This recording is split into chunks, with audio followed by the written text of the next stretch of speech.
आता एक मोठी बातमी आली आहे। सुनेत्रा पवारांनी उद्धव ठाकरेंना फोन केलेला आहे। बारामती विधानसभा पोटनिवडणुकीसाठी पाठिंबा देण्याची विनंती सुनेत्रा पवारांनी उद्धव ठाकरेंना केल्याचं समजतंय। काँग्रेसच्या नेत्यांनाही पाठिंब्यासाठी विनंती करणार असल्याची माहिती समजते। तर सुनेत्रा पवार यांनी उद्धव ठाकरेंना फोन केलेला आहे। बारामती विधानसभा पोटनिवडणुकीसाठी पाठिंबा देण्याची विनंती सुनेत्रा पवारांनी उद्धव ठाकरेंना केल्याचंही समजतंय।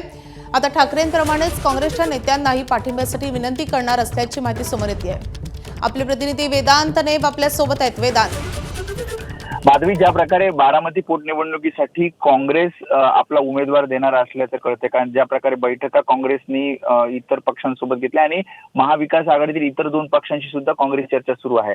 असं असताना सुनेत्रा पवार आणि राष्ट्रवादी काँग्रेस प्रयत्न करते की ही बारामतीची पोटनिवडणूक बिनविरोध व्हावी आणि त्यासाठीच ठाकरेंच्या शिवसेनेचे पक्षप्रमुख उद्धव ठाकरे यांना सुनेत्रा पवार यांनी फोन केल्याची माहिती आहे, ज्यामध्ये या सगळ्यामध्ये आपल्याला पाठिंबा द्यावा अशा प्रकारची विनंती सुनेत्रा पवार यांनी केल्याचं कळतंय।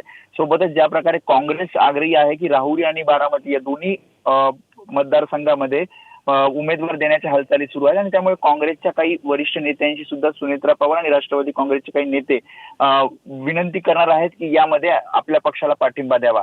आता काँग्रेस हे ऐकणार का किंवा काँग्रेसची नेमकी काय भूमिका असणार आणि यामध्ये ठाकरेंच्या शिवसेनेची सुद्धा सुनेत्रा पवारांनी विनंती केल्यानंतर किंवा राष्ट्रवादी काँग्रेसच्या नेत्यांनी विनंती केल्यानंतर त्यांची भूमिका काय असणार हे पाहावं लागेल। मात्र सध्या तरी राष्ट्रवादी काँग्रेस पक्षाकडनं ही पोटनिवडणूक बिनविरोध व्हावी यासाठीचा प्रयत्न केला जातोय।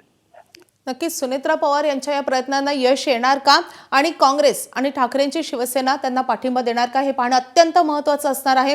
वेदांत, या संदर्भातले अपडेट तुझ्याकडून जाणून घेत राहू। सध्या धन्यवाद या सगळ्या सविस्तर माहितीसाठी। एबीपी माझा, उघडा डोळे बघा नीट।